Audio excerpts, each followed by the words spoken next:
the moon. Houston, we have a problem.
Hey, what's up, everyone?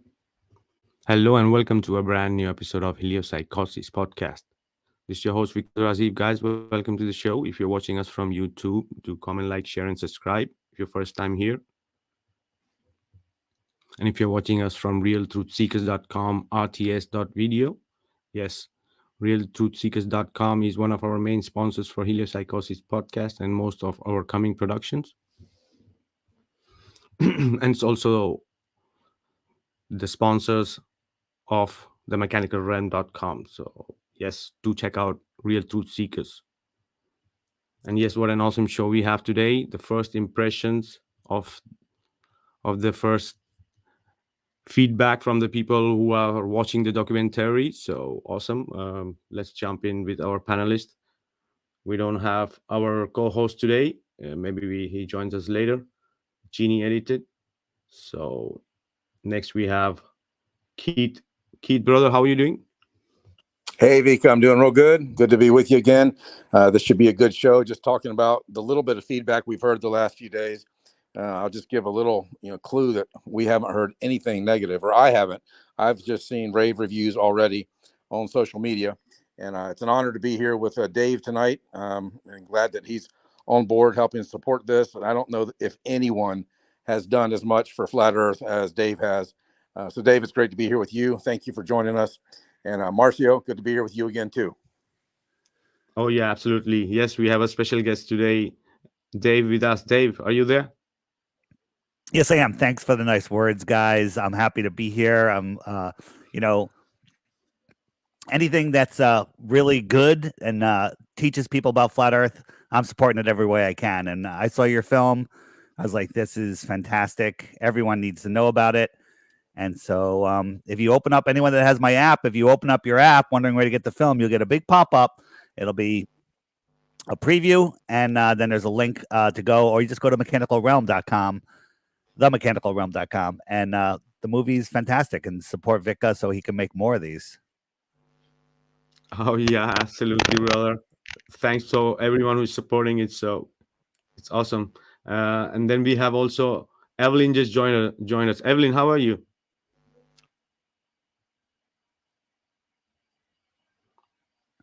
Evelyn, we don't hear you.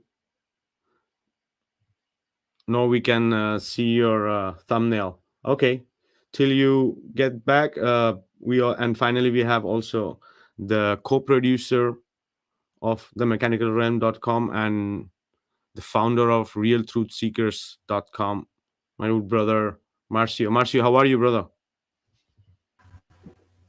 Hi, brother. How are you? We hear you very low, brother. Yeah.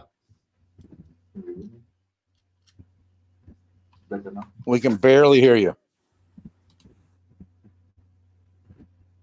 It's better now?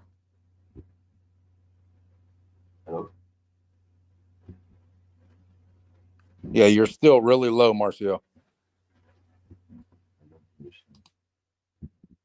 Evelyn, how are you? Are you still there? We see you here in the studio, but we don't hear from you. All right, so till they can get back, the mechanicalrealm.com is now available for streaming at the mechanicalrealm.com, and also the app where the people can chat. The page have been updated too, and as Keith said, and we are having really good feedback from the documentary. So yeah, we are glad that the people are liking it. I have a question. When you Yeah. buy the film, are you buying it or are you renting it? Do you get it forever or does it expire? No, you are just you watch it now, and when it's free published version on the same page, you're gonna have a link for download. You can download it All right. right there, and you can have it. All right. So there's no. In So you buy it, you 4K, have it, in you can watch it as many times as you want. Exactly, and then it's gonna be on your browser how many times you want, and when the date comes of the free public version, so then the people can download in the same place. You will have an option to download now, or you can download now from And so-and-so people date. don't wait for it to be free. Support Vikka, but support him because this is a great film. It's going to wake up a lot of people.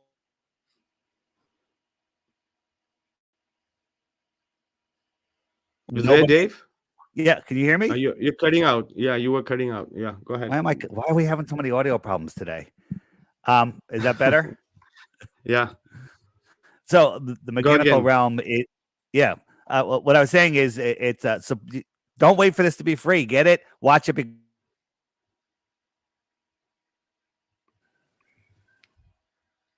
Oh, you're gone again, brother. So I don't know. Maybe it's just me, or what about you, Keith? You hear him? Can you hear me, Keith? No, you cut out both times. Oh man, let me go out and come back. Hold on, give me a second. Let me just adjust something. All right. How about Evelyn? Is Evelyn back? Evelyn, you're there. We all are having issues with connecting. Just me and Keith are all right, right? So, Evelyn, we don't hear you. We see that you are there. You are via mic mute. So, okay, till everyone gets their mic. All right, Dave's back. Is that any better? Yeah, we hear you now. I sound good, solid. I sound great on my side. I can hear myself. Satellites must not work. Okay, yeah, go again, brother. No, that I mean, I don't know. Nobody heard what I said. I was saying, watch this film. This is great ammo. This is great ammo. You know, when someone says, "Where's your model?" Here's our working model. Take the time, look at this, learn about the Antikythera mechanism, and there's, if you look it up online, you're not going to find really good information about it. You did a great job breaking it down, explaining it, making it simple, telling the story behind it, and it blows apart the entire history of the world as we're told, and it blows apart the globe. Oh yeah, totally. And so much of missing history is there that the people cannot figure it out. If you're speaking about technology of 2000 years before technology, they were having these devices working. Imagine, as to today was, or yesterday was, the eclipses. There exists a machine, a mechanical machine that predicts that eclipse and every eclipse, and the past and the future, right? They have so much misinformation about this device. I think that they're doing their part in doing that the people just look into it and just forget about it. Yeah, whatever, it's some antique thing that it doesn't.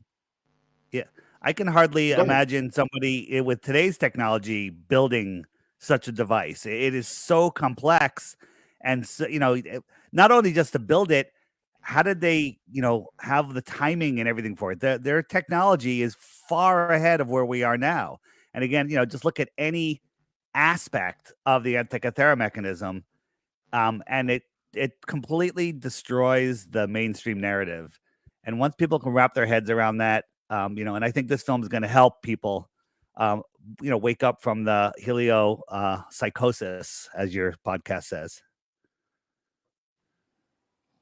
Yeah, one of the things I love about this is that one of the biggest lies that we get, one of the biggest false claims that we get is that, oh, come on, the Greeks knew the earth was a ball 2,000 years ago. I said, really? And Vikka, you've made me sit on this for 7 or 8 months and not mention what it is to anybody. So now I can just say, hey, the Antikythera mechanism, it's the working model of a flat earth that the Greeks created, that your scientists are shocked and mesmerized, and they don't understand how the Greeks had something like this. But it proves that all of our ancient cultures knew the earth was flat and stationary. So this false claim that they keep throwing up that all the Greeks knew the earth was a ball, it's so bogus. And if you can just look at true history and true science with this Antikythera mechanism, they won't be able to use that as a claim anymore. Oh yeah, totally. They don't want it that the people know about this, right? For example, as you were saying, David, it's so difficult to even make even today. You need like, even with machineries and everything, but people who are trying to rebuild it like in these times, and it took them more than a year with all the technology they have at the precision of boring, metal boring, and all this stuff. And they couldn't, like they did, but they took them more than a year and a lot of like effort of art and like being so precise in everything of making those gears and cutting, and it's amazing stuff. So how were they doing this 2,000 years ago, and how they figured it out, and the information they had to have already to put that into a working model. Yeah, when we were doing research on this project, we watched a few of the videos of people who had, reverse engineered it and put it back together and got it working. And somebody was interviewing one of those guys and said, well, how did you do this? And he said, well, we used all the same means that they had back then, and we just wanted to be able to do it the same way they did it. And he said, well, what about this part of the mechanism? He goes, oh, well, that we couldn't figure out. So we had to use modern means to figure that part of the mechanism out. So even still today, in the late 2023 or so, they can't figure out how the Greeks built something like that allegedly 2,000 years ago. So it's an amazing machine that the scientific community doesn't quite grasp or understand, and quite honestly, I think they're afraid of it. So hopefully this documentary, as it gets out there more and more, will definitely open the eyes to a lot of people, realizing that the scientific community of today, or what I call the pseudoscience community, they really don't have a clue. I mean, they just don't have a clue with so many things. As I say all the time, they have claims without evidence. That's all we ever get from them. And this here it's not a claim anymore. The Antikythera mechanism is a real device created by somebody who did something amazing that scientists said couldn't be done or shouldn't be done 2,000 years ago. But yet here it is. And now that they have reverse engineered it, and they can crank it up and still see it working today, 2,000 years later, and all the sun, the moon, and all the planets are all in the same positions now as they were 2,000 years ago. It's really an amazing documentary that should put to rest a lot of the arguments that we get from so-called scientists. Oh yeah, absolutely, brother. Hey, Ellen, you there? Did you make it? Yes, I'm here. Can you hear me Hi, good? Evelyn. Oh yeah, now we hear you. Go ahead. How are you? Hi, guys. I'm really excited about this project because I think Vikka gave us a very open chance to do our own research also. So obviously, I'm gonna go down to all biblical stuff on that, and yes, I managed to find very interesting stuff. So yeah, in my own research, well, I would put the mechanism, the origins of the mechanism far further into history. So that was a really good find. and I think I tried to introduce it also into the story.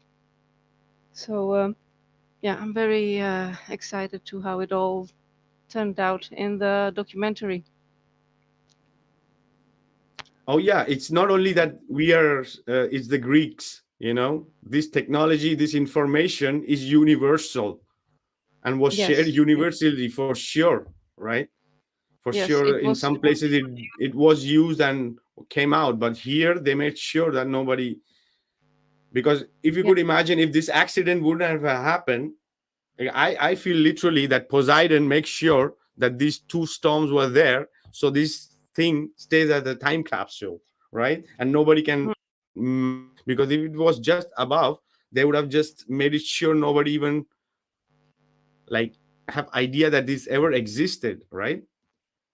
yes, indeed. I am of the opinion that God leaves witnesses for particular things, and this was just one of it, just one of the witnesses to um, yeah, as a thing to look at, and it was used in the old times, probably to help with intercalation of the stars and the moon and the sun and all that, to be able to yeah, even predict things and find things and help with when indeed all the eclipses would happen, and all the alignments of the what we know as planets. I think we all don't know the importance of this device for us being flat earthers. What does Mm, this mean? Okay, this for us, yes, and it the importance of this, and all they have tried to hide it by putting it in front of us, right? Because for many years it was supposed to be just there in the museum under the, not even like exhibited, right, somewhere. mm, yes, it was waiting for the right time, just like the Book of Enoch, been found in the 1940s. It's for people for this time, for this era, for this generation. You know, there's so much being unveiled with, people looking into all of the old cathedrals, which are now churches and government buildings and colleges. And these are old world buildings that, I don't think we could build most of them today with the ornate, architecture. And it looks like, high technology on there. So you have that, then add the Antikythera mechanism to it, which is just a whole nother level of sophistication. And you have to ask yourself, what other things, do we think that we've already seen the best things that they had, or are we just like browsing and finding a couple items, and maybe there's things that we, that are beyond our comprehension? There's so much hidden, and that's what they're afraid of. They don't want us to know. They want us to think that we're at the peak of civilization. And as I say we're literally in the middle of the movie Idiocracy. Yeah, exactly. Because they tried to hide this because of this for the 2000 years, right? It's crazy how they could make this happen, because there were books, they speak about books, 1400 books on technological stuff have been burned or hidden. So could we imagine what else could exist more than Antikythera mechanism? 1400 books for sure. Some may be there in the Vatican, and it's been shown that it's all burned in those libraries and all this stuff, but all could be just hidden, right? So what other technology? We are speaking about robotics, we are speaking about, we couldn't imagine what is 1400 books. You're not going to write 1400 books only mechanism, right? Yeah, books written from the people who built those cathedrals that Dave was talking about. Books written by people who made the Antikythera mechanism that we can't recreate today the way they did, allegedly. It's unbelievable to consider what we might be missing. What else might be under the oceans. The watch company that bought the rights to that alleged shipwreck, and my opinion now. This is just my opinion. We kept it as a shipwreck in the documentary, but I think there might be a whole city down there. So they bought the rights down to go exploring to see what else could they find. They found something like the Antikythera mechanism, but what else is down there? So yeah, we don't know, but that's part of this journey, or this path of truth that we're walking on, to say, what did our ancestors used to know? What can we relearn that we all as humanity used to know? And I think that's part of why I do this as a flat earther, is hopefully someone smarter than me figures out this free electricity thing again. Somebody figures out how the ether really works again, and we start, creating a better earth, a better place for all of us to live, instead of this slave matrix or whatever it is. I mean, everybody is so beat down, kept down, like the Oliver Anthony song that went viral, some like 80 million views in a month or something, because people resonate with that. They're just so tired of being beat down by the system. And it's not just America, it's every system in the world. The matrix is all across the earth. But what kind of knowledge has been kept from us or hidden from us that can make life better for us? And I think this documentary actually answers a small part of that question, that, the secrets of the Antikythera mechanism, which we're tapping into and revealing. Hopefully that'll give people a little more peace of mind to realize, where we came from is far superior than actually where we even are today. And it gives us a lot of potential and hope for where we can go in the future. At least that's my opinion anyway. Oh yeah. Knowledge wise, wisdom wise, technology wise, in many different ways, they were superior. That's what it's all coming about. And their most important wisdom of Earth being flat, right? And the best part about the Antikythera mechanism, all these mainstream scientists or researchers, they all say it's not fully understood. What the hell is not fully understood, right? Or you don't want to understand, or you don't want the people to understand what it is. The reason the mainstream says it's not fully understood is because they think we live on a globe, and they can't figure out how this thing works when it's saying the earth is flat. Exactly. Think about it. Yeah. Right? They can't figure out why we can see so far, because the earth is a globe in their mind. So they're trying to figure it out, and they're making stuff up like refraction. They're trying to figure out how this thing works. And they're like, well, how could these ancient people without any power tools or anything have the technology to make something like that? So they can't figure it out because they have a false belief in the history, and they're wrapping it around a ball. And of course you can't figure it out because you're living in a helio nonsensical BS fantasy. Yeah, more and more the last 6 months, maybe year, I've not just included flat earth in my talks with people. I was like, it's not, if flat earth is not just about flat earth. I mean, if flat earth is anything, it's the ability to question everything. And we've been lied to about geography, yes, but we've been lied to about astronomy, and of course we've been lied to about history. So it's a much bigger picture than just flat earth. And that's what I love about this documentary, is that it's not just about the earth being flat and stationary, although that might be the main message. It's also showing that what we've been told about history and astronomy as well is simply not true. Oh yeah, and that is an intelligent design, right? It's not chaotic, right? So this is what also it's how they could track all this to have that kind of precision, is because it's very nice. Like, this intelligent design is very, very precise.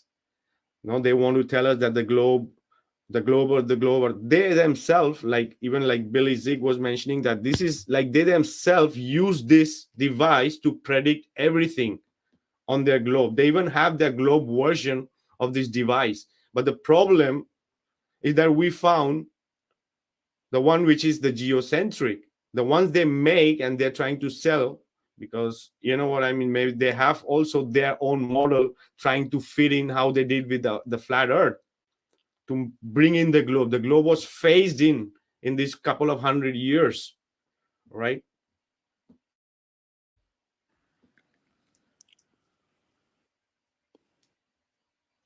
Yeah, one of the conversations I had actually today, someone was mentioning about, after they had watched the documentary, they were mentioning the moon cycle. And I said, yeah, that's, the mechanical realm is a cyclical system. And that, whether it's the lunar cycle, the solar cycle, or the star cycles, everything is cyclical.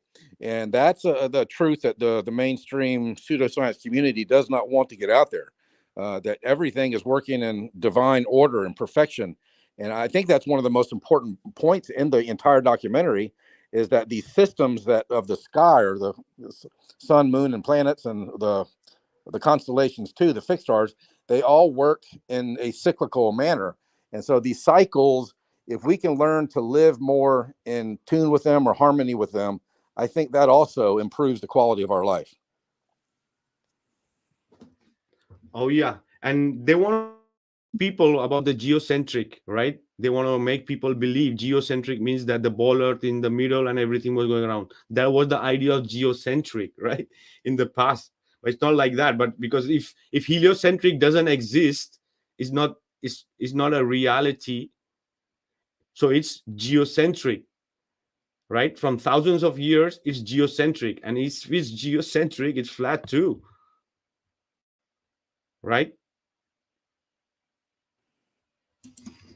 You have star parallax. You have so many facts that they don't even imagine what and where they are. Exactly.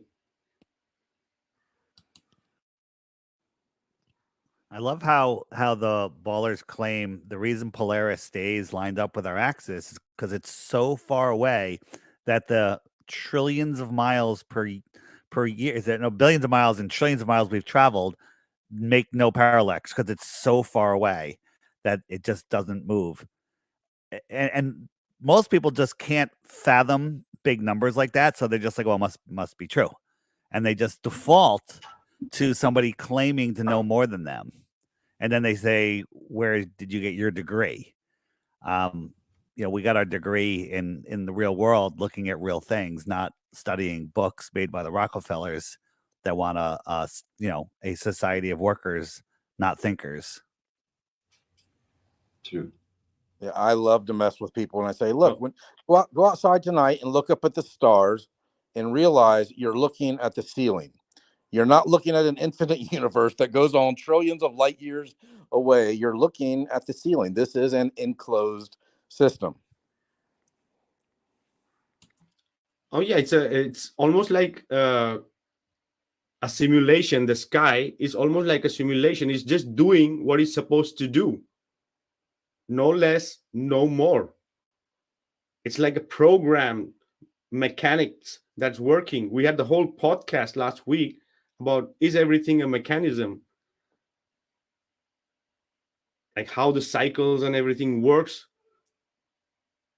on this plane, in this realm, the central north pole being the magnetic north, or whatever we want to call it. It's like the axis of the whole mechanics, how it works, right? Only imagining how much speeds and how much different positions supposedly we are flying, and you never see a star cross themselves.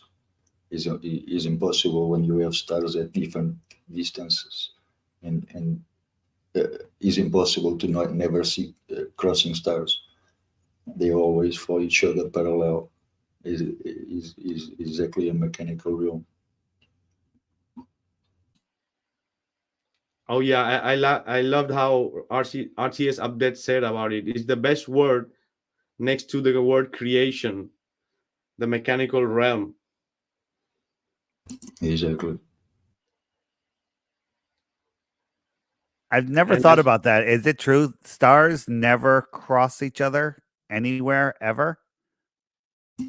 That's why star parallax. You should see if you are spinning at different speeds. Are you saying that no stars ever cross each other?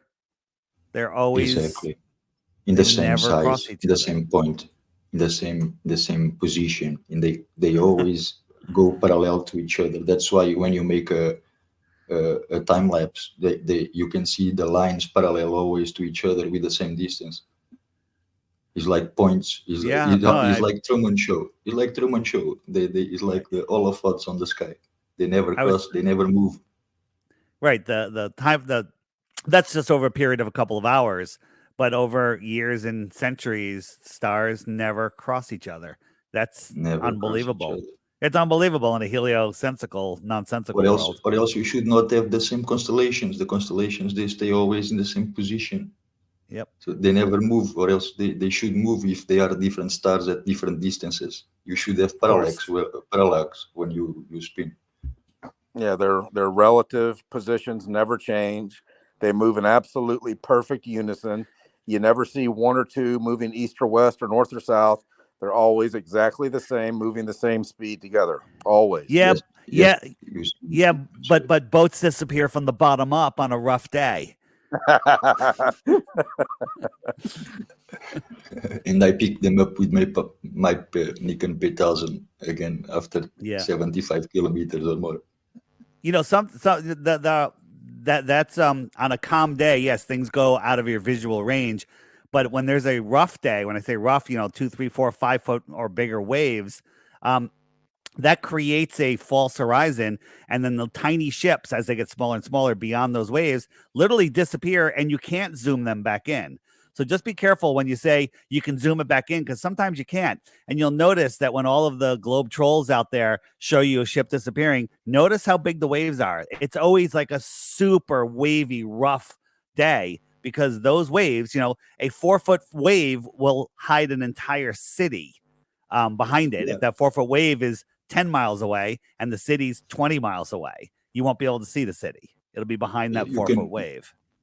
You can prove it with a drone at the same distance when you cannot zoom anymore. You push up the drone until 2-3 kilometers, and you can see again the same boat, and you can see the horizon always level.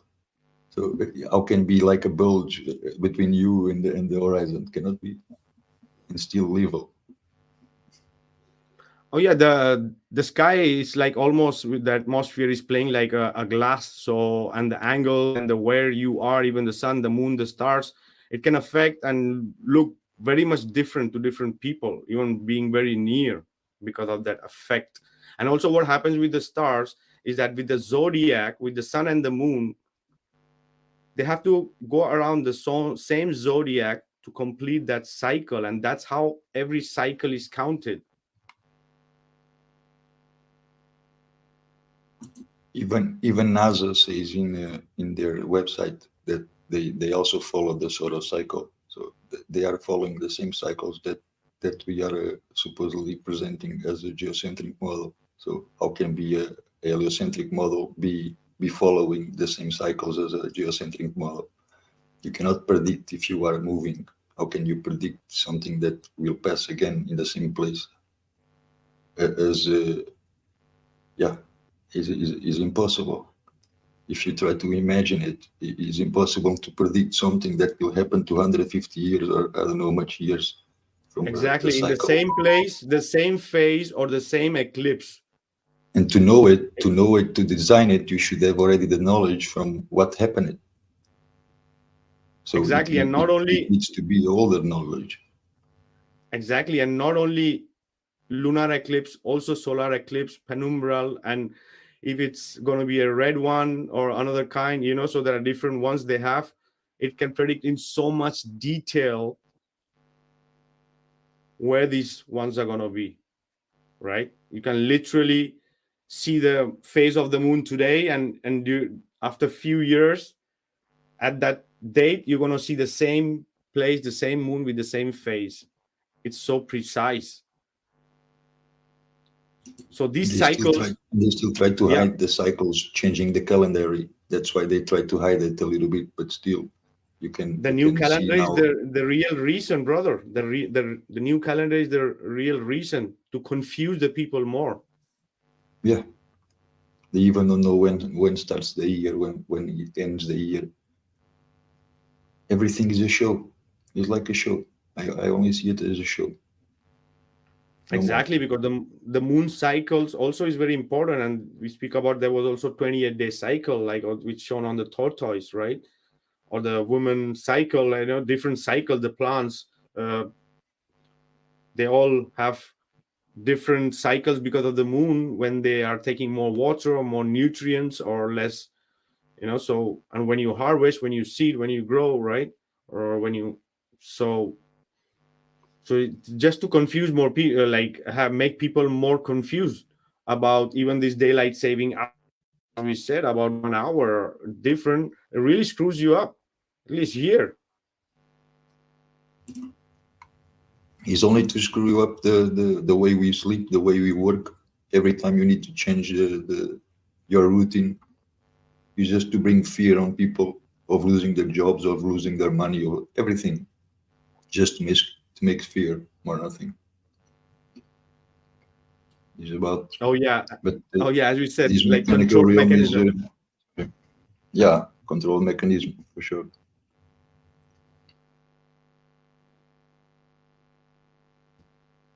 It's a control mechanism to keep us in fear,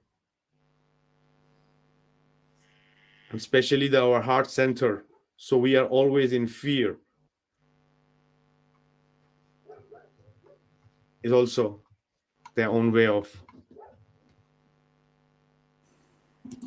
Well, that's why we build RTS, so people don't have fear in losing their channels or losing all their content after so many years of research.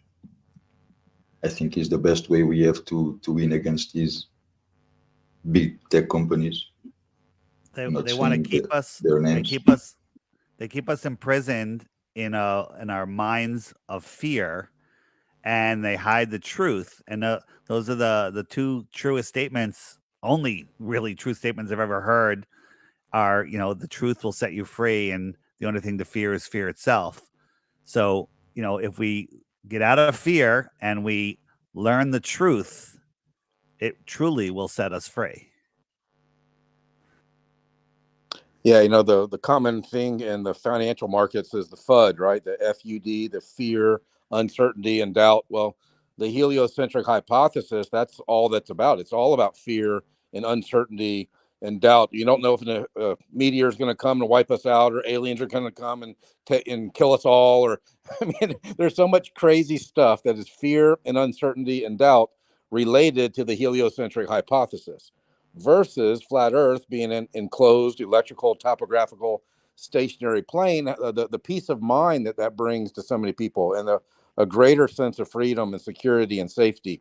Dave, I don't know if you watched my one little video, just the three things that I heard repeatedly when I asked people in one of the groups. I said, what has the knowledge of flat Earth done for you? And they said, well, the three most common answers out of hundreds of answers that I got back was, it gives me more peace of mind, it gives me a greater sense of freedom, and it gives me a closer connection to spirit. Well, that's good enough for me. If those are if those are reasons for flat Earth, that's why I'm doing it. That's why I'm in flat Earth, to help people have more peace of mind, greater sense of freedom, and a closer connection to spirit. That's good stuff. I agree with that 100%. And people say, Dave, why do you just focus on flat Earth? And the answer is because it's the foundation of all of our other beliefs. If you believe you're on a spinning ball, you might believe that, if you go outside without a piece of toxic paper over your mouth, that you're going to contract something insane. So, all of the troubles in this world are because people are lost in space, spinning out of control. So that's why, you wake someone up to flat Earth, you look at all the flat earthers, they're awake and aware to everything else also. Now, there's other people that are awake to some of the other, deceptions of the world, but they're still lost in space. They still don't know where they stand. They still don't know their true power. And flat earthers are learning that faster than anybody else. So why do I talk about flat Earth? Because flat Earth is the key to waking up to all of the other deceptions. Oh, yeah, absolutely. Because if you don't... Go ahead, Marcio. No, I wanted to say 100%. I'm 100% with you, my brother. That is exactly why we need to keep on fighting, because it's so important to show how we can wake up people from that deceptions and save some lives, because that is very important. Oh yeah, 100%. And sooner or later, the flat earthers, they apply that knowledge to their life, right? And finds the right way. As Keith mentioned about more peace and more more doing things with more, being more conscious of taking decisions that don't really ruin you or have you always in fear, right? It's the mother of all conspiracy. That's the truth. Because if you don't know where the hell are you standing, what is really true, what they're trying to portray us. In the last 70 years, all the evolution happened to where we are today. Wouldn't it be all orchestrated, right? If you see how they hide it and how much they hide, it can only be orchestrated. It don't show another way. And when how much more you start searching about it, more deep on the rabbit hole you go, and you find more and more and more, and you start to find out a little bit from what they are speaking about. So I think we just start to see the beginning of the rabbit hole yet. You don't imagine how much they know. Oh yeah, absolutely. We can't even imagine what they know, what they have, what they can do, what is pre-planned, right? So these people love to say a lot of word of science and use a lot of word and do a lot of promoting of all their missions and all this stuff, but they're not doing real science. For example, as in the flatten the curve, all the military people, for example, it's real science using real technology, how it works in space, whichever space you are, right? It's technical stuff. Same with the mechanical realm. This is physical stuff that you can touch and say. This is not like a fairy tale that the people are inventing, right? And it's just showing you what it is and what it's doing and what it is in reality. What's its function? For me, We're speaking about it's. Yeah. Sorry, go ahead. Actually, for me, it's the best model until now. It's one of the best models. We cannot find another type of model to show how our world works in the better way. There is no other model, brother. There is no other model, and we never had to make. We didn't have to make the model. It's thanks to the Glober insisting so much. Where is your model? Where is your model? Exactly. This was existed for a long time, thousands of years, even more than 2,000 years for sure, that this existed. We are no one to make something that is already has been done for thousands of years, working for thousands of years, and still in use for predicting all their every celestial event you can imagine in precisions that you can imagine, past, present, and future. Vikka, is there any argument a glober could throw out there saying that this device is based on the globe? Is there any ridiculous argument? Any argument? They always can try to argue, but if you see the device, you don't have the Earth. You have all the planets, but you don't have the Earth. So the Earth is in the middle. Exactly. Where is your home? Where is your home on the model?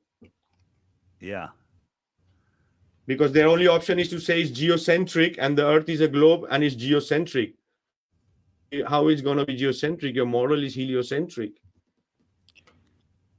But I'm sure there's. What I say. Then we come back to the same point, that is, you cannot predict if you are moving at different speeds and different directions. You can never predict something that happened after 200 years. It's impossible. Exactly. It's like an analog computer that is calculating everything in cycles right there above it, right? With precision. And it's continuous. And you can manipulate to have different readings, present, past, and future. So, and only this is the thing. Only if it works like a clock, you can point something like it never moves. That's why you can predict that after 200 years, the same thing will happen in the same place. Exactly. And the axis is the North Pole. You cannot put a globe there. If you were really spinning after some months, you should never see the same constellations again. Or Yeah, turning every 6 Exactly. months, you should never see them again. yeah, that's continuing to be one of my main points when I talk to people about this now, is that geocentric means the center of the flat Earth. It doesn't mean the spinning globe Earth is sitting still and everything's going around the ball Earth. That's not what geocentric means. So, because a lot of people are going to, even somebody with a little bit of science knowledge is going to think, oh, geocentric, but the Earth is still a ball, right? The Earth. No, it's not. Geocentric means the center of the flat Earth at the middle of the map, the North Pole. Everything's going in the sky over that. The middle in the sky is Polaris, and everything is going underneath, but around that. That's geocentric. Exactly. And because of the electromagnetic energy, the Earth have the electromagnetic energy. And what does it mean, geocentric? It means that the electromagnetic of the Earth, the geo of the Earth, is more stronger than all the luminaries above. That's why they rotate around us, with the North Pole being the central axis, which has been said in all different cosmology of the North Pole. So the magnetic energies of the two is the reason it's geocentric to the Earth below, flat with the North Pole. And the importance of North Pole and the importance of compass and how everything works on the two polarities, right? It cannot happen on a globe. That model is not working on a globe.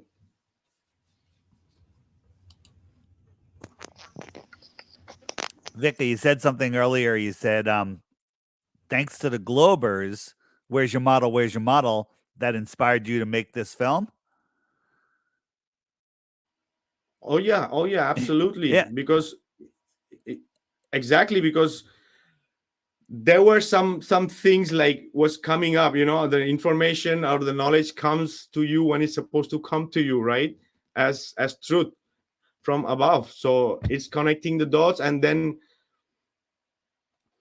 also because how are we gonna make something that already exists? The only thing is we didn't knew that it's already existed, and these people try to suppress it.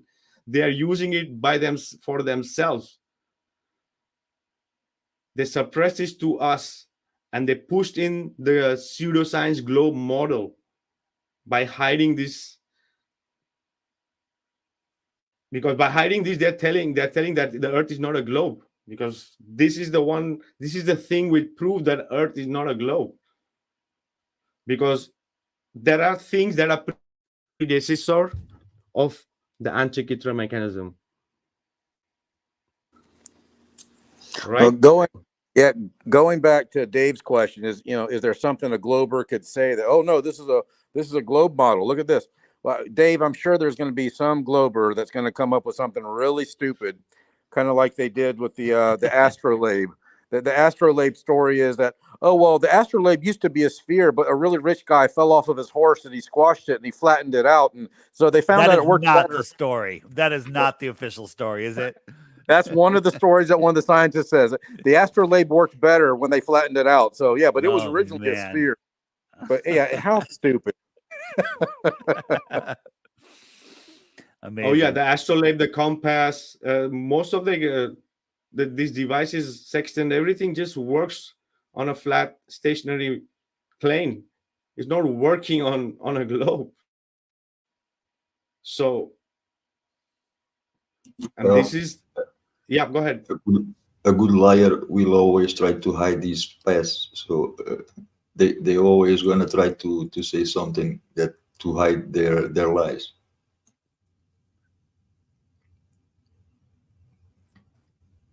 Yeah, I think just like in Flatten the Curve, I mean, people can't really refute that. All they can do is deny it. Nope. Planes fly through a pressure gradient. No. They have to. The gravity makes them stay at the same level and altitude. That adjusts them the mechanical gyroscope. Nope. All they can do is deny. And I think the same with the mechanical realm. They're not going to be able to refute it with any real science or any real observations, all they're going to be able to do is deny it. Oh yeah.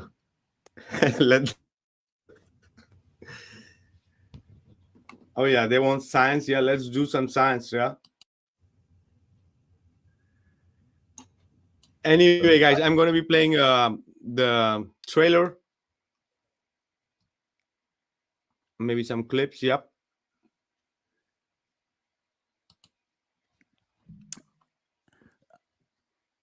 Cool.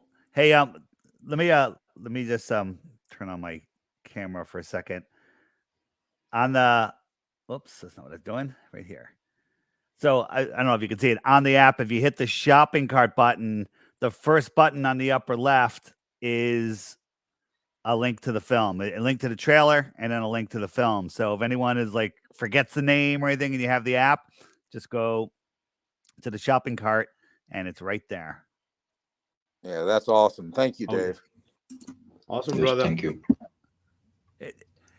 The more, I do it for everybody. I do it for, good information, getting out to as many people as possible. That's my goal. I don't care whose it is. I don't care if you hate me. There are people that hate me that put out great content. I share it on the app.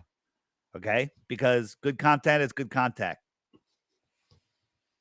Brother, it's more difficult to get haters, so once you have haters, it's for something. It's a part of it. Yeah. Right? Yeah. Awesome, brother. Yeah, well, let's play the trailer and we're gonna be right back. Yeah.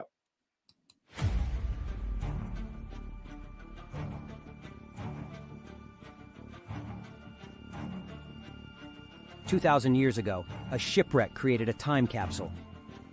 Hidden beneath the waves, untouched by time. The secrets it held would challenge our understanding of the past and reveal the incredible ingenuity of our ancestors. Journey with us as we dive into the depths of history, uncovering the enigmatic ancient marvel that defies the limits of its time. Rediscovered a century ago by another shipwreck, nature seemed to guard its secrets, preserving a device that would rewrite our understanding of ancient technology. The mechanical realm beckons us to unlock its mysteries. Through history, archaeology, astrophysics, and astronomy, we embark on a quest to decipher the intricate workings of the past. The pieces of the puzzle come together as we explore the convergence of art, science, and philosophy. A true masterpiece of craftsmanship, gives us a glimpse into the minds of ancient engineers and their quest to understand the cosmos. Testament to the importance of astronomy in ancient Greek culture, reflecting the desire of Greek astronomers and mathematicians to understand the workings of the cosmos. Everything moves over the surface of our flat and stationary Earth. Nothing goes around the sun. The sun is not the center. One inside the other and inside the other 9 times. The tolerance is not of a millimeter. Thickness of a fingernail, but 1/10 of a millimeter.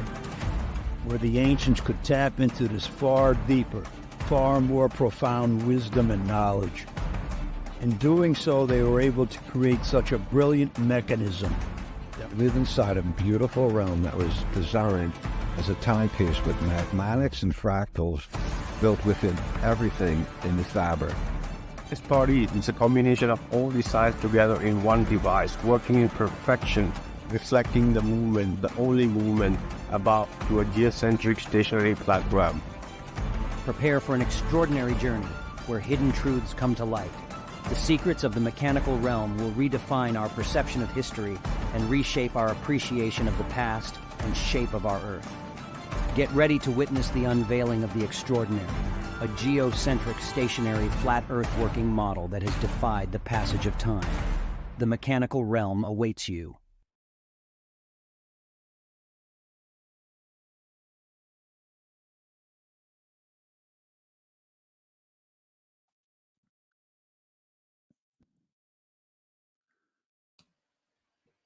All right, now streaming on the mechanicalrealm.com. Yeah, we have the If link it in the description. So, yep. Go ahead, right. Dave. No, I was just gonna say if it's half as good as that trailer, it's gonna be an awesome film. But I already know it's as good and better because it's longer. It's a Oh great yeah, film. Great film. Love it.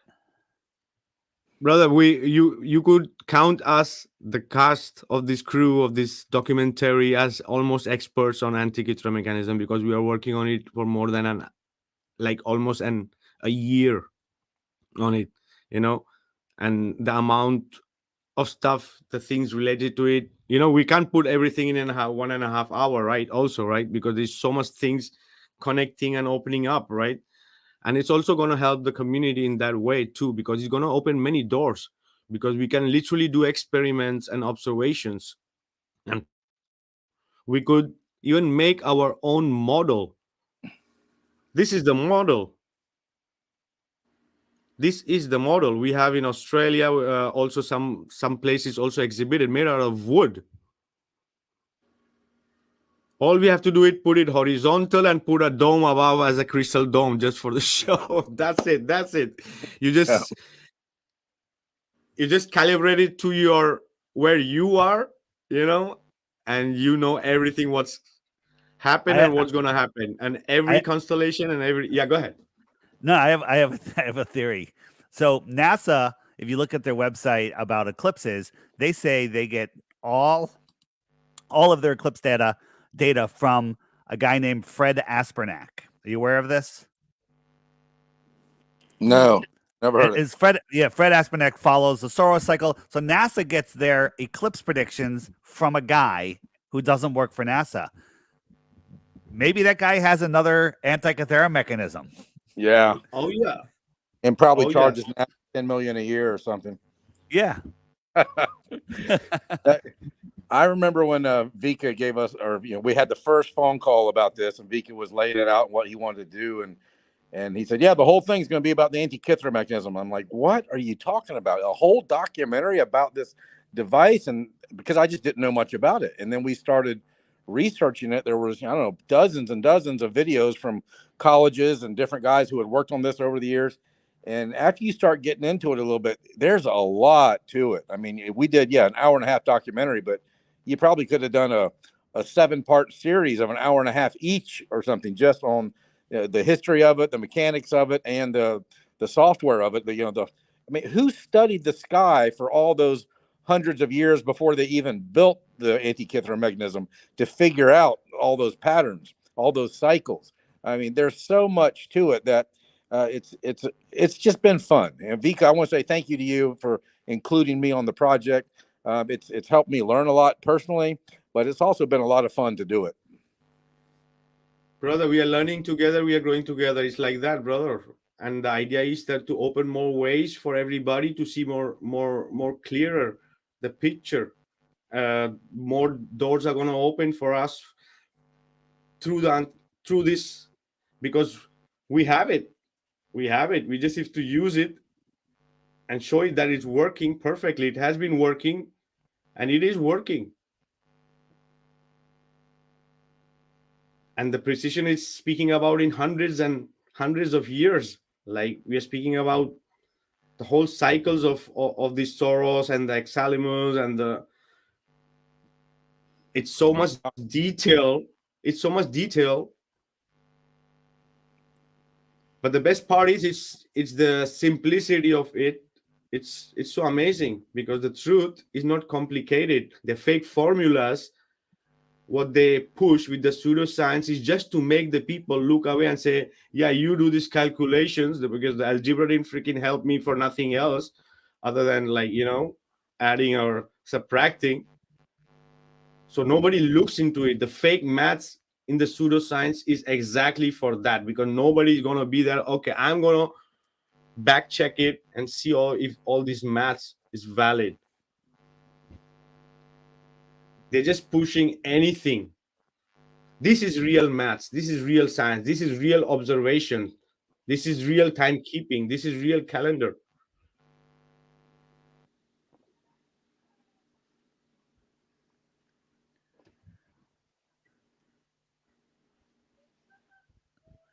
And it's going to work. in the future? You know, there's all different types of documentaries, films about, you know, flat Earth. You have, you know, Hibbler and his style, which is more of like a theatric thing. Yours is theatric too, but yours is specifically, you know, on this mechanical device. And then I was just in a film called Origins Untold, which is a human interest about a guy that heard the Earth is flat and he travels around the country meeting flat earthers. And all of these different things together, it just really can reach everybody. Because not, you know, some people will like, well, I was in the military, you know, so you give them the military video that you did, right? And some people are like, well, you know, different people have different needs, different things that'll wake them up. And I think this is filling a big hole that was there. So anyone, you know, watch it and then share the trailer, share the website, put it in your Facebook groups, share it around. Let's get as many people to watch this as possible. Did you ever think of putting it into like a film festival competition?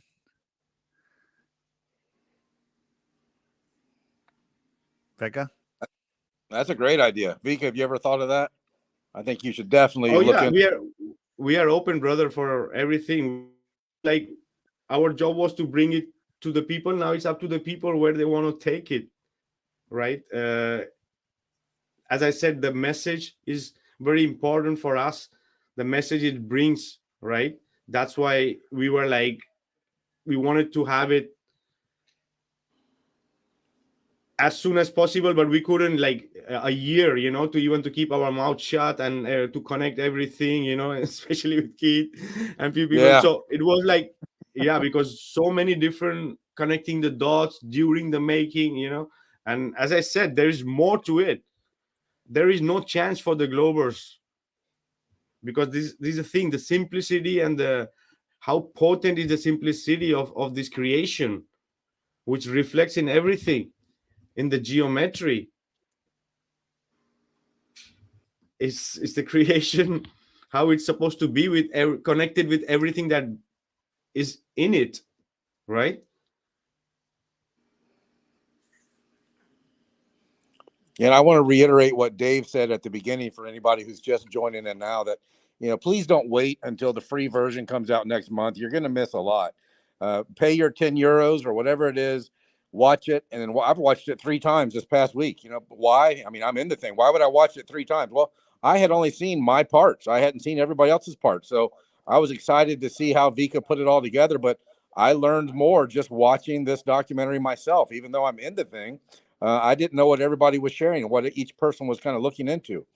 Some of us, we had a little bit of a script we followed. Some of us, all of us had some things we just shared from our own hearts and our own experience about our journey in flat Earth. But so those of you who haven't seen it yet, and you're listening to this podcast either live or on YouTube, don't wait. I mean, you've got about a month or so. Go ahead and watch it and get it out there and help us spread the truth. Because I know you all have friends like me who deny and deny and deny, and they don't want to look at it. But there's some of them that are going to be open to this just because it is more historical, it is more scientific. So they might listen to this where maybe they didn't care about airplanes, maybe they didn't care about pilots, but maybe the history and geography of this documentary, The Mechanical Realm, maybe this will hook them to take a deeper look. So go ahead and watch it now. Put up a little bit of money, show some love, give some support to Vikka. And I can't even imagine all the hours. I mean, I put hours into it just for my little part in it. I can't imagine the countless hours Vikka put into it over the last, 10 or 11 months. So get it out there. Help us get it out there. Awesome, brother. Thank you. And this is the thing, as you say, Dave, I have a different way of doing. So I have so much of information compressed in it, because even if you watch 3 or 4 times, you're going to realize things. And yeah, no, I can't wait to watch it again. So I might do that after we're done here tonight. And even with the flatten the curve was the same. It's the same. That's why it takes that span of time to create something like this, brother. So oh, I know how long it takes. I mean, my videos on my channel, DITRH, are all under 5 minutes. You know, basically, some of them are 2 minutes, and it takes me all day to make a 2-minute video. So, and that's without doing all the stuff that you're doing. So I get it. Oh yeah, brother, we are prepared for these Globers. So you can count the team of Mechanical Realm as experts, more or less, So Nice. on Antikythera mechanism.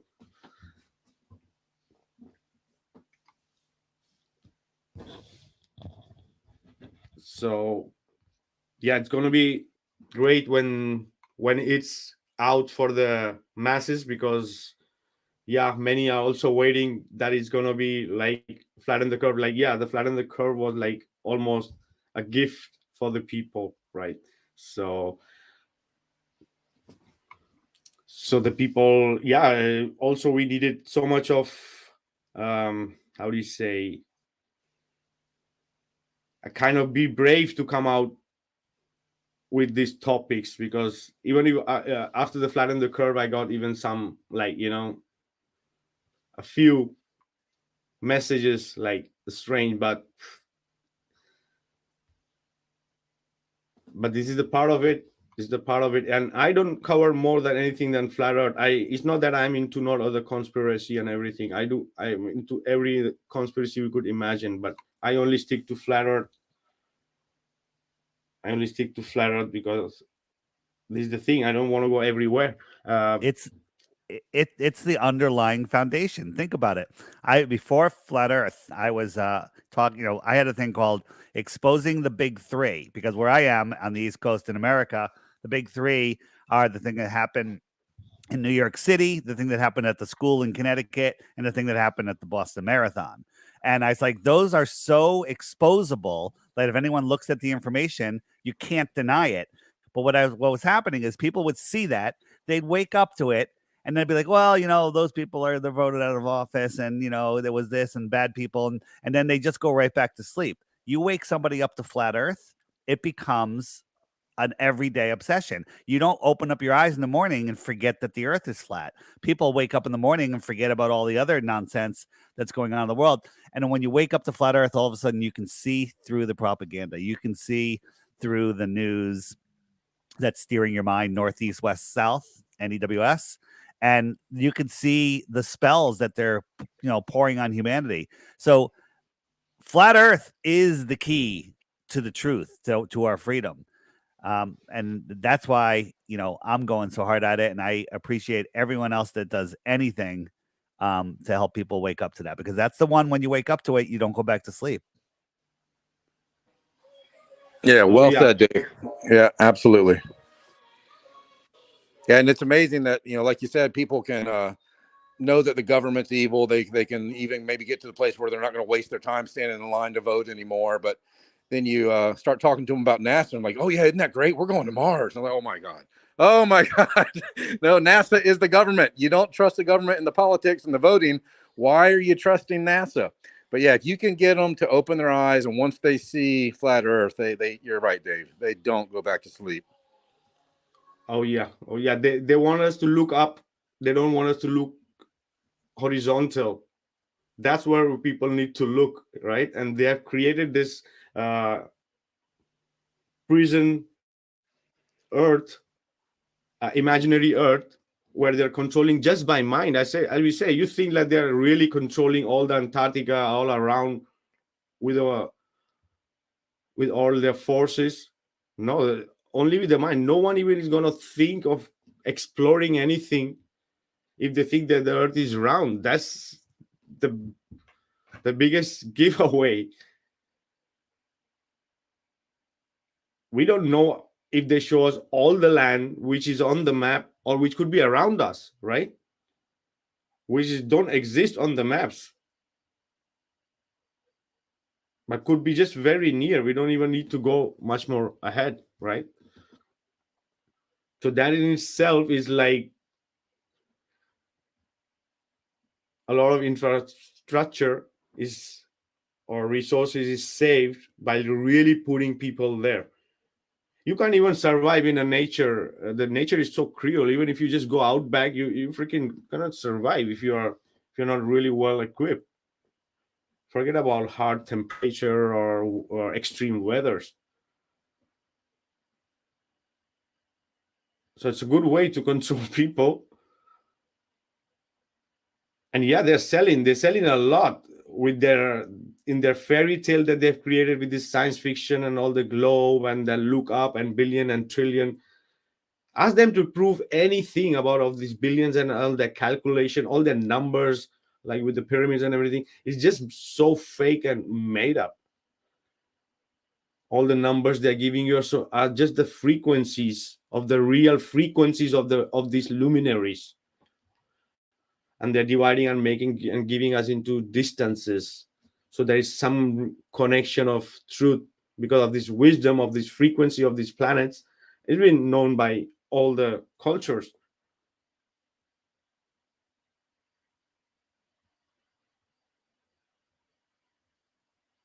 So they take some truth, but they anybody wants to add?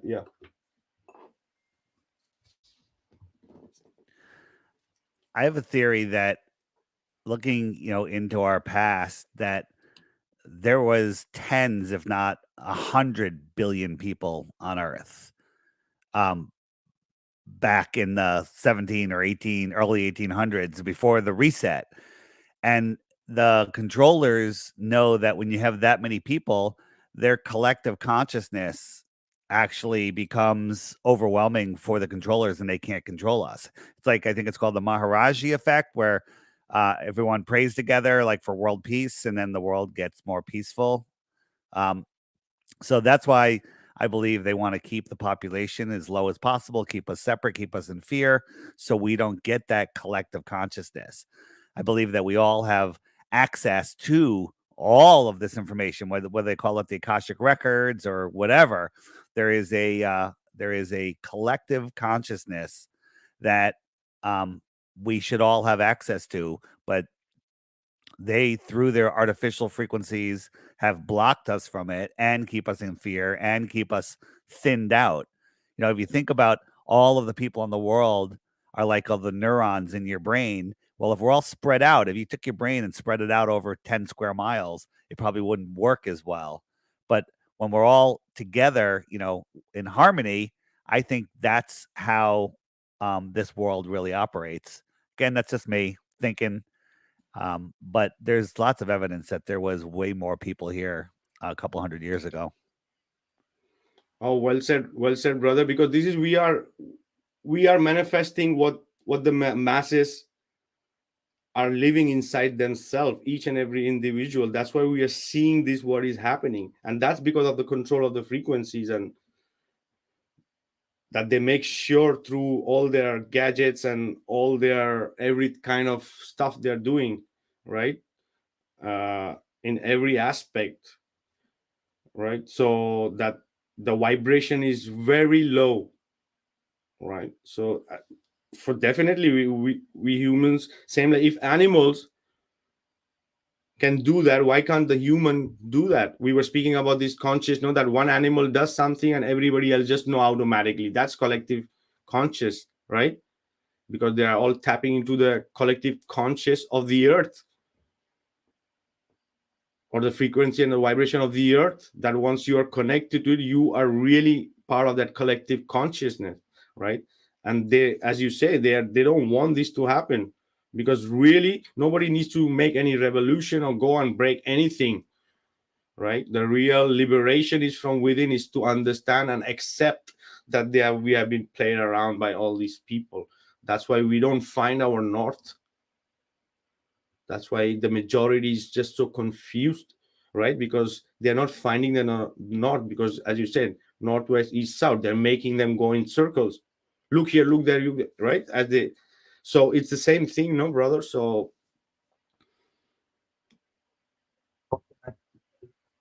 do you also heard when you are small that babies come from storks? We hear you very low, Marcio, brother. Do you learn that babies come from storks? Can you hear me?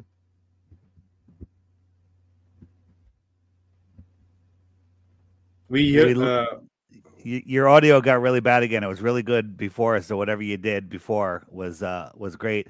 But he asked about babies coming from storks.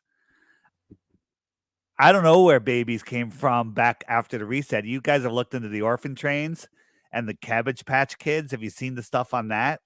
Oh yeah, the orphanages everywhere. It's crazy. An orphanage, like 25,000 kids, and they're all working in factories and stuff. Like, where did they come from? Where did they come from? So, yeah, I know where babies come from, ballers. All right. So if you're there, I do know where babies come from and how they're made. Okay. I've made a few myself, but I don't know where they all come from. I mean, there might be something else going on. There was one of those pictures from the World Fairs that was like advertising, I don't know, 2 years of growth and in like 6 weeks or something like that. Yeah, something like that. That's very crazy. That's just stuff we don't know. But was it just a joke for the World's Fairs? I mean, the buildings weren't a joke. I don't claim to know if cloning is a real thing, but there's so many people that are like, cloning is nonsense. Well, back in the World's Fair, they had a sign that says incubator babies, not like mommy's babies, incubator babies. You can age them 2 years in 30 days or 6 weeks, whatever it was. To me, that sounds like cloning. To me, that sounds like something, And so if that was going on back then, who knows what's going on now? And we think that AI, if you guys have played around with the AI image generator, where you can make anything. Like I said, give me a Leonardo da Vinci time machine back in the time where airships traveled, over the old world, and it made a photograph for me that was incredible. So I don't know if our pictures from history, like the Civil War, if those aren't all AI generated, right? Because you go back and look at the pictures they showed off as the Civil War, they look like AI images. It's crazy. Yeah. The great ones is when they have a cannon sitting there and they have cannonballs twice the size of the hole that's in the cannon. You start taking those pictures apart and you're like, whoa, yeah, there's something's off here. Yeah. So, when they say, all of our history's a lie, that's an understatement. It's beyond all a lie. Oh yeah, the AI, they're giving us just the breadcrumbs now with ChatGPT and few other stuff. What they have and what they can do, we wouldn't even imagine what they have with the AIs. And the old argument, the pictures of Earth are fake. They didn't even have Photoshop back then. How do you know what they had? They might be laughing at Photoshop in the 1950s. Like, oh, you know what? We're going to wait 25 years and give them Photoshop. Okay. And they'll be all happy, think it's really good. They got AI drawn pictures. Oh yeah. It's artificial intelligence. I say sometime even maybe we could be artificial intelligence, but organic, right? We don't know. Who knows? Because everything is as we speak on our another podcast, that is a mechanism. Everything is functioning, like the animals, the insects, everything is moving through space. That is also supposed to be kind of a mechanism. The whole simulator, the North Pole, and all the cycles, the different cycles has been moving, the jet streams, everything is moving, everything is breathing. It's like a cosmic dance, like a machine that's been working, right? And everything that moves, for example, the beetles or the bees, they literally levitate and to that frequency, right? It's like moving in its environment, itself being almost very robotic, very technological, very, very high tech in a way. Like, even insects is very small, but it's like a robot that it's flying, it's doing its thing, right? So even the animals, even we humans, even the trees in itself, right? So there's a whole lot of this mechanism. Yeah. So, I say all the time, there's a lot more that we don't know than what we do know.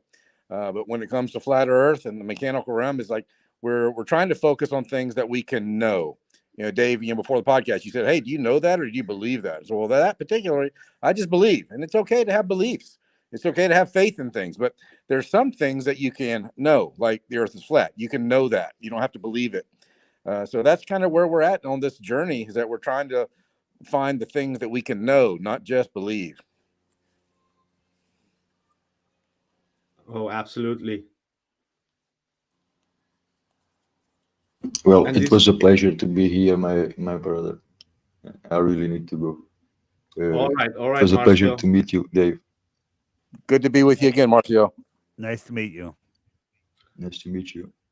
It will be always an honor to have you with us in FTS. I hope to see you one of these days there. Yeah, we'll have a conversation. Thanks. Thanks, my brother. Hey, have a nice day. And, all right, Marcio, thanks for all the updates, brother. Bye. Yeah.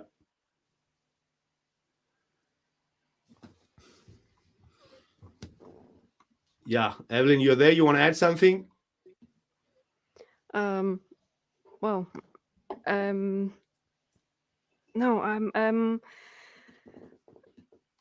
when you realize that the Bible is a flat Earth book, you can take the rest of it, well, just as literal. And I also had to dig deep in other biblical books like Joshua and Enoch to find what I was looking for in the documentary. And well, it's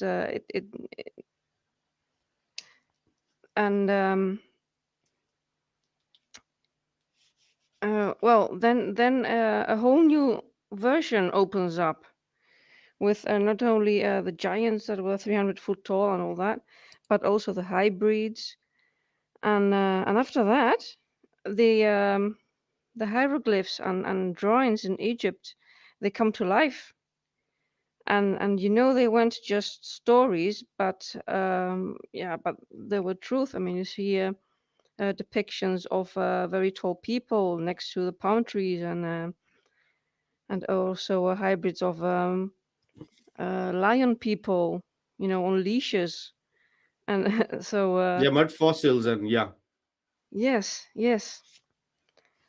So it just comes to life in a whole new way. So now I found also the Mud Fossil University, that guy. I mean, he's still stuck on a ball, but all the evidence he has concerning the biology of the rocks, it's amazing, astounding what he can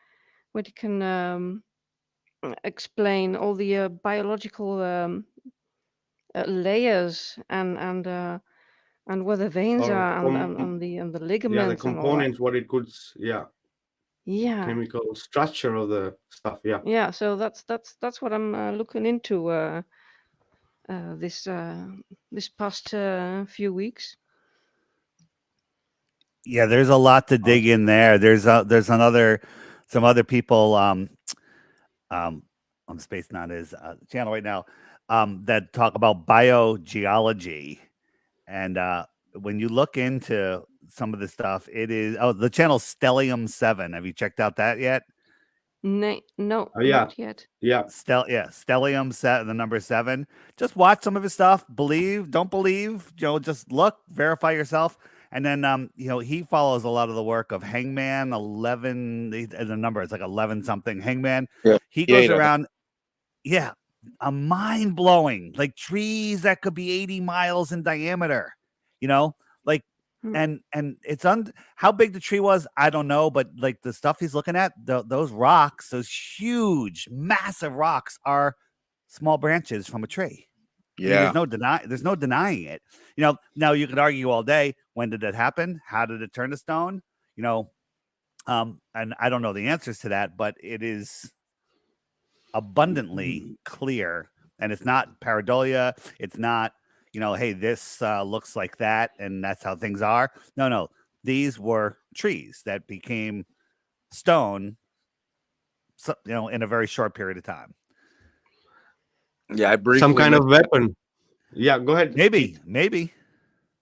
I briefly mentioned that in the documentary that, what's at the center of our flat Earth? We don't know. We can't go there. But some people would say, hey, that's where the tree of life used to be. And now some people say, hey, there's a black rock there. And I'm like, well, maybe that's the stump of the old tree that was at the center of the Earth. We don't know. Right. If you go, and if you have my app, if you go to the web button, and we have, besides biblical flat Earth, which you can see right there, the lost history of flat Earth is there. Then below that is Stellium 7. Whoops, there, I just turned it back on. And there's another one called Giant Trees, which just has a lot of Hangman stuff in there. And, this is just to lead you to channels that you might not be able to find, and bring food and water if you click one of those buttons, because you're going to be there for a long time. Yep. Yeah, Hangman stuff is good. Yeah. Some of that's right here in America, where I think he was up in North Dakota or something. I had a couple emails with him, and I said, where is that? He said, that's North Dakota. Yeah. So the rabbit hole is super deep. Lots of The rabbit mammal. hole. Yeah. The mammal he's trying to cover, the Stellium, it's supposed to be somewhere in Spain. It's supposed to be that's Mount kilometers. Go, Yeah. Mount Go or something.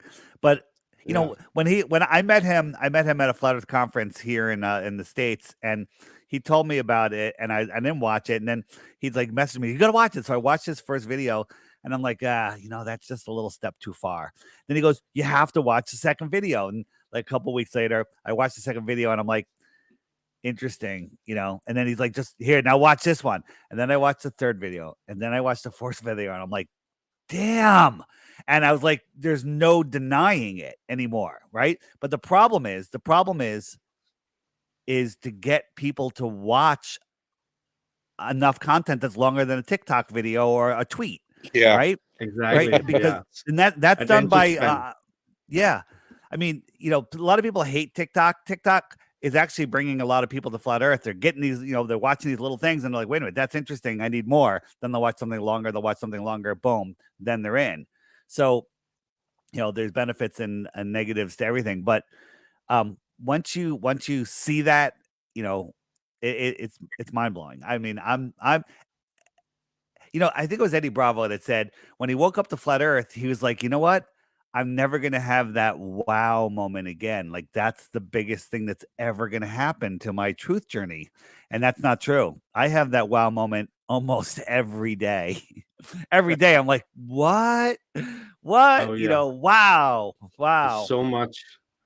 Oh, yeah. And there is absolutely something to it, to these giants and this petrification. And because we did all these cosmologies in detail, every cosmology, and there is one pattern of giants, right, in every cosmology, right, and every cosmology speaks about the flat Earth, like the North Pole. So if we believe in flat Earth because of their ancient knowledge and wisdom we believe in, so why couldn't we believe it that it's possible what they're saying about all these giants and how the Earth was made? Because the sizes of these trees we are speaking about, the giants we are speaking about, it's not working on a globe. It's not working on a globe also. Imagine a tree going, even if it's maybe 500 meters, but on a globe, how it's going to curve, how it's going to bend, it just helped more the flat Earth to make it much more.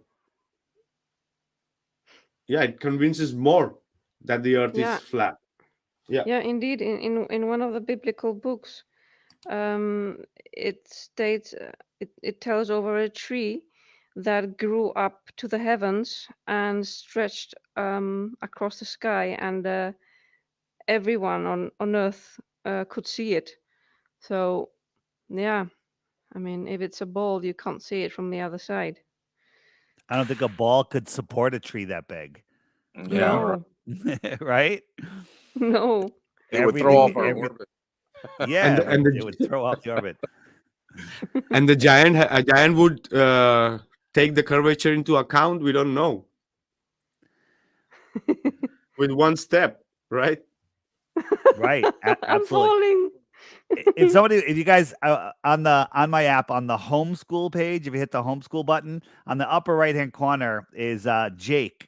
I'm the Improbable Dreamer on Instagram. Follow his stuff. It is mind blowing, the stuff that he Love his has. stuff.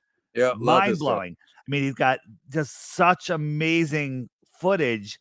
And he said he and his father have been collecting it all their life, I think.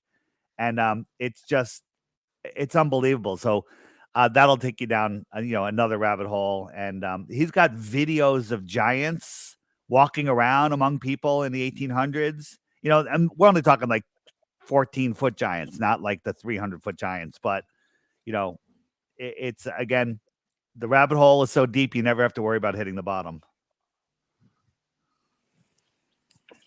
Absolutely. Yeah, this is the thing also.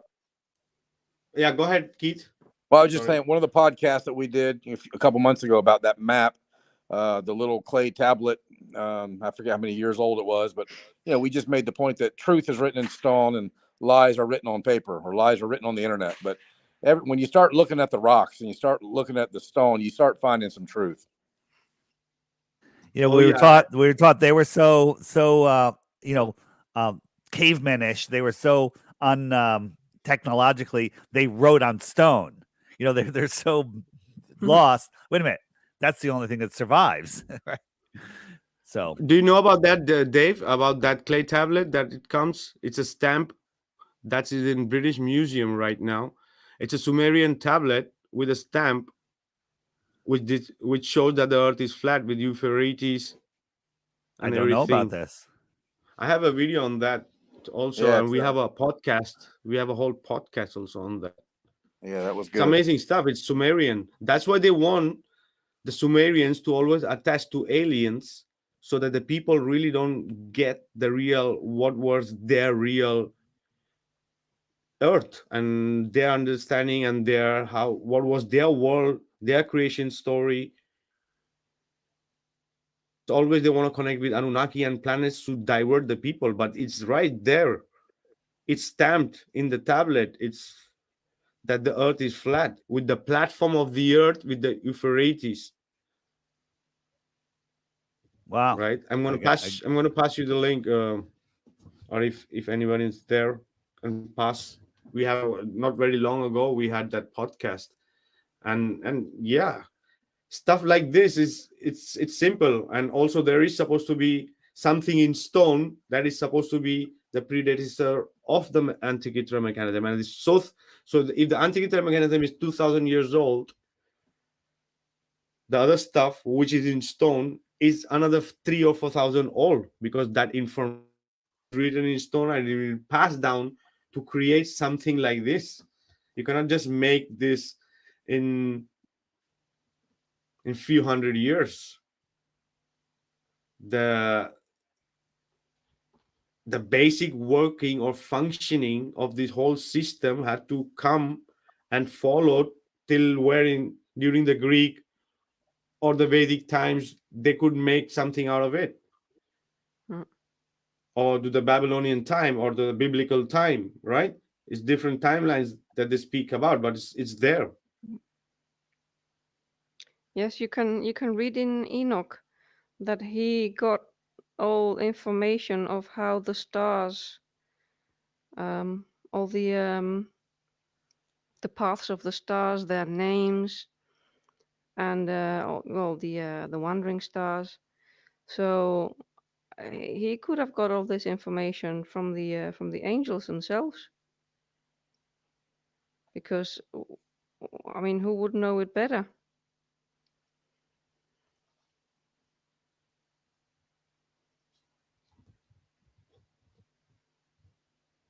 Oh yeah, shared technology. We all share it.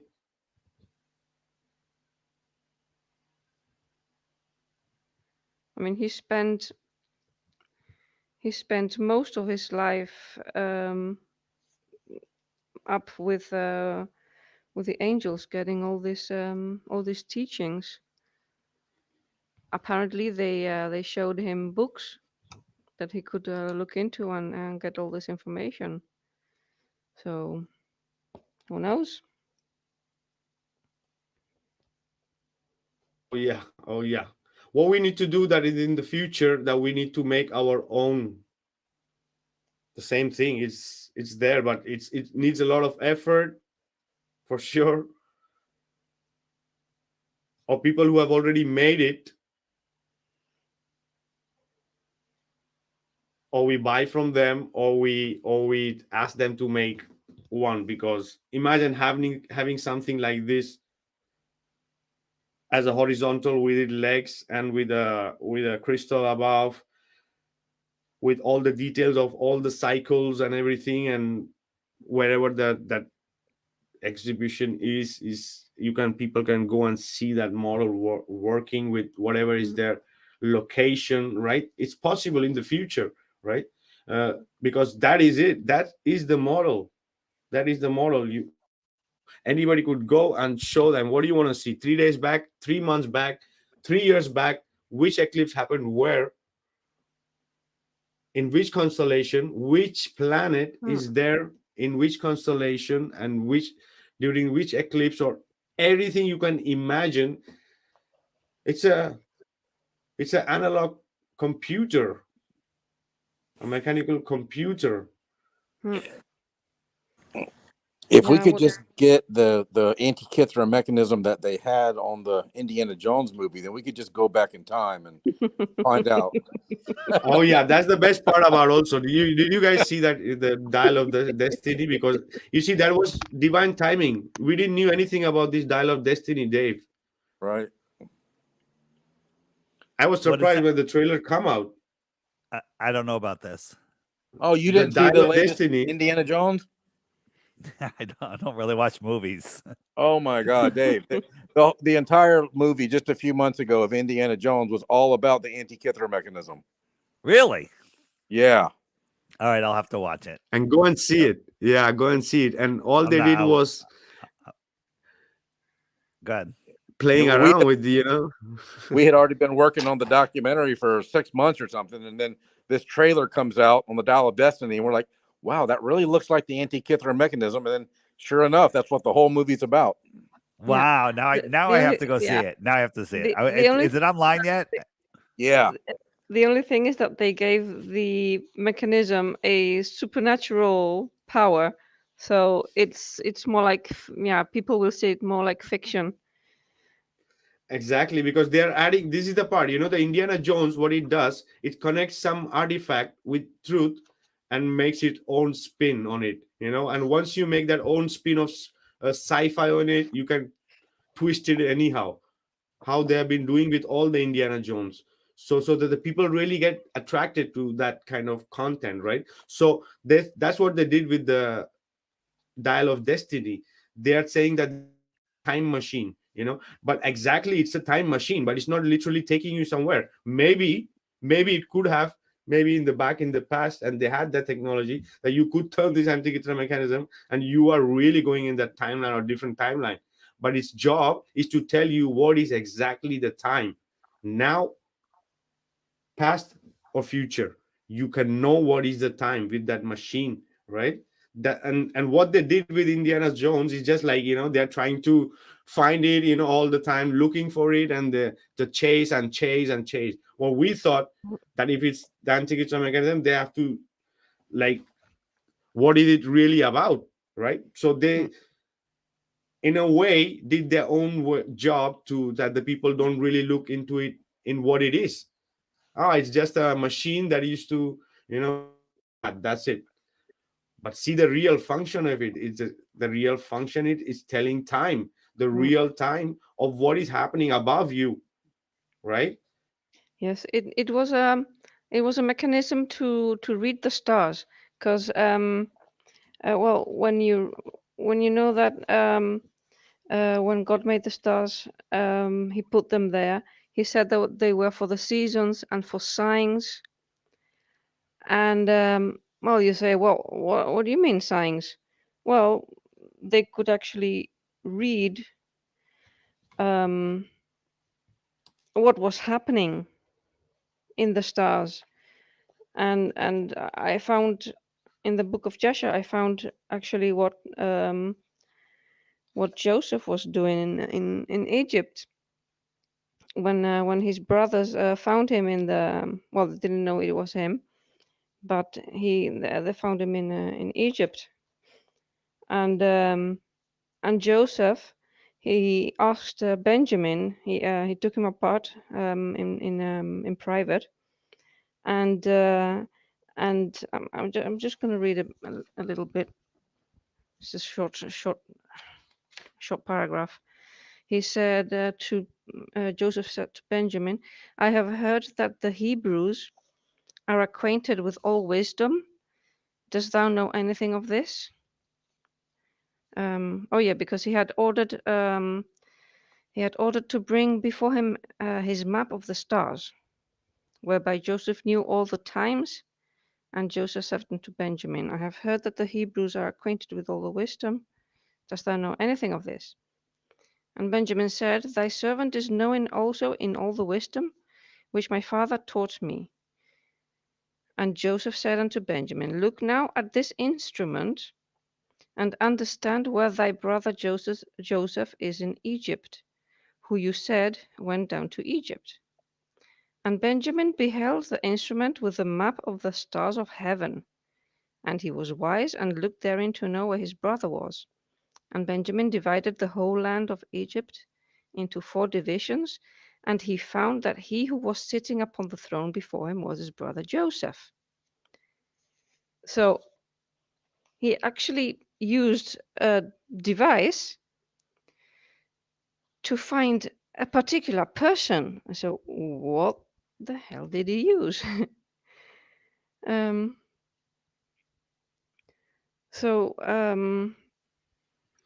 Maybe it And was Benjamin connected to some kind of frequency, these devices, where you could know Yeah. the location of another person, right? Because we are speaking about some so small, like almost like a smaller than shoebox we are speaking about, right? Yeah. It's just the mechanics is left out of it. So, you know, Yeah. So when Joseph saw that his brother Benjamin was so much astonished, he said unto Benjamin, "What hast thou seen, and why art thou astonished?" And Benjamin said unto Joseph, "I can see by this that Joseph my brother sitteth here with me upon the throne."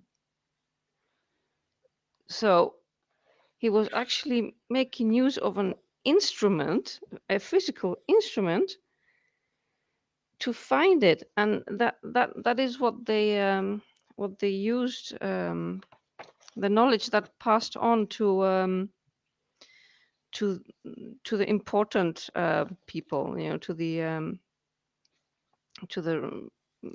the rich nobility. And that was the what they call the intercalation of the stars, which is timekeeping,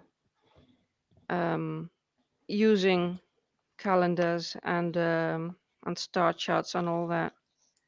and gears too, as I was mentioning also in another podcast, like with having those 10 gears in a line, and that they move one after the other. For the last gear to move, you need like infinity. So there are possibilities of infinity. As I was saying, there's a device that Google uses, which are like 10 gears together, and for the first gear have to move some amount of time for the second to move, and the second have to move some amount of time for the third, right? So they were so the possibility for the last gear to move just horizontally, all the gears to moving. Yeah. So and infinite. Yeah. You know what I thought of when I read this? I thought of the movie The X-Men, where Xavier goes into this into the brain room, and into and he puts this helmet on, and he can actually pinpoint everybody in the world. He can actually pinpoint where they are, and I'm like, what the this is just the thing that Joseph had, sort of, is pinpointing where somebody is situated in the world. Oh yeah, so they would have had amazing technology that I said we couldn't have imagined, especially working with the electromagnetics of the earth, the ether, for sure they have much more stuff and way to move around, and the constructions, the buildings, these kind of technologies, machines. Yeah, this is the thing. We just think that the ancients were just but the most of the science of today still depends on that ancient scientific thinking, like be it starting from even a language or letters or words or even the basic maths, right? So it's, and also as the stars are the one is the real maths, what they do, and Yeah. all the real is based, Well, rest is when based you on that. realize, Yeah, sorry, go ahead. when you realize that the fallen angels were actually living for a long time, maybe about 500 years, before the flood happened and all that. They were living between, the people, so they taught them all kinds of stuff. Nothing good, obviously. Um, but then you think about, well, they had all the technology and of everything, actually. Oh yeah, the genetics and the reverse All the aging genetic manipulation. and Yeah. the reverse aging, and that's why we are supposed to become more small, right? With the time, they say that we used to be much more huge. So yeah, so the mechanical realm, check it out, guys. It will open a lot of doors that we would have imagined that was there, right? Sometimes until we don't have the answers, we don't know that we even had this question or something, right? So it's the same thing with the mechanical realm. Nice. All right, guys, I'm gonna wrap it up. I gotta take care of some stuff. All right, yeah, we're gonna be wrapping up too. We were supposed to have our last thoughts and wrapping up. That's why. Yep. Who wants to go first?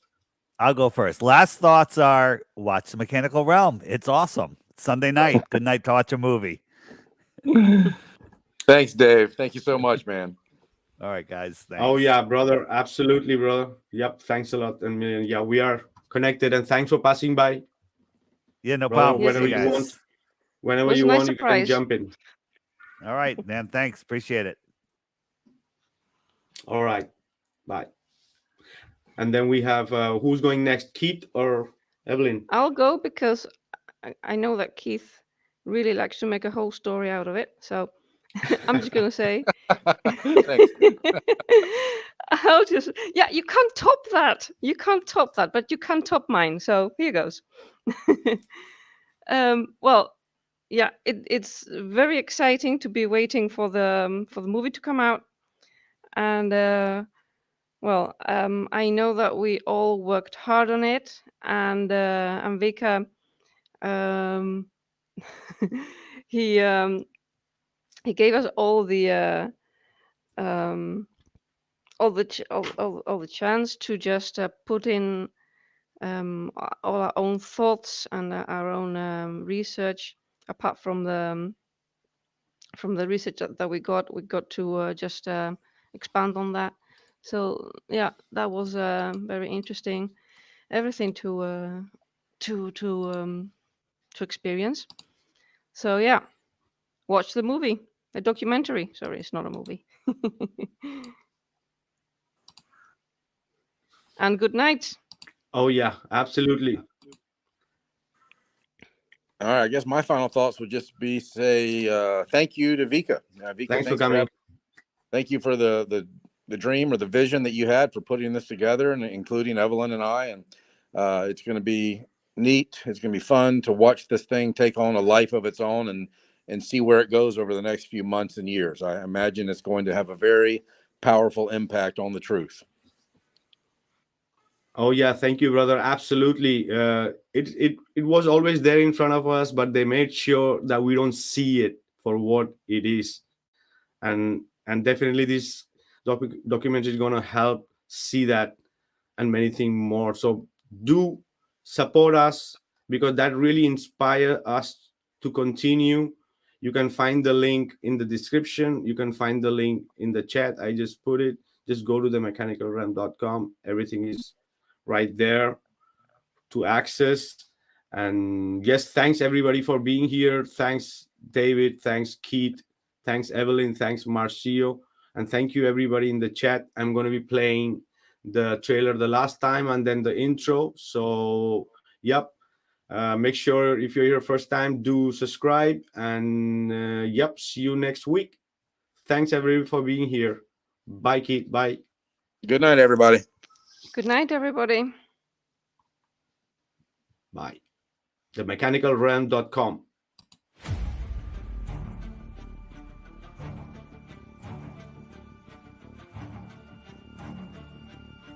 "2,000 years ago, a shipwreck created a time capsule. Hidden beneath the waves, untouched by time. The secrets it held would challenge our understanding of the past and reveal the incredible ingenuity of our ancestors.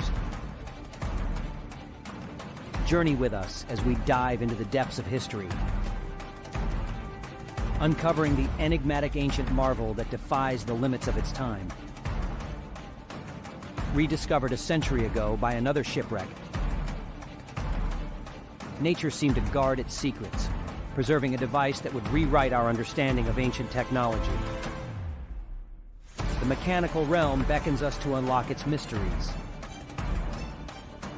Through history, archaeology, astrophysics, and astronomy, we embark on a quest to decipher the intricate workings of the past. The pieces of the puzzle come together as we explore the convergence of art, science, and philosophy. A true masterpiece of craftsmanship, gives us a glimpse into the minds of ancient engineers and their quest to understand the cosmos. Testament to the importance of astronomy in ancient Greek culture, reflecting the desire of Greek astronomers and mathematicians to understand the workings of the cosmos. Everything moves over the surface of our flat and stationary Earth. Nothing goes around the sun. The sun is not the center. One inside the other and inside the other 9 times. The tolerance is not of a millimeter. Thickness of a fingernail, but 1/10 of a millimeter. Where the ancients could tap into this far deeper, far more profound wisdom and knowledge. In doing so, they were able to create such a brilliant mechanism that lived inside a beautiful realm that was designed as a timepiece with mathematics and fractals built within everything in the fabric. This body is a combination of all these sides together in one device, working in perfection, reflecting the movement, the only movement about to a geocentric stationary flat realm. Prepare for an extraordinary journey where hidden truths come to light. The secrets of the mechanical realm will redefine our perception of history and reshape our appreciation of the past and shape of our Earth.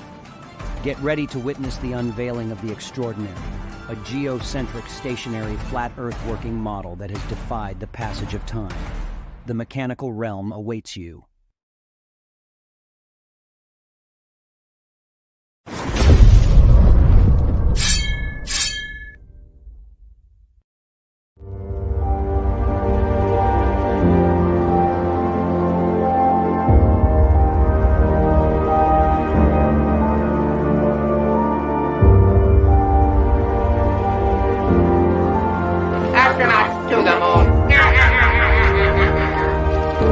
Houston, we have a problem.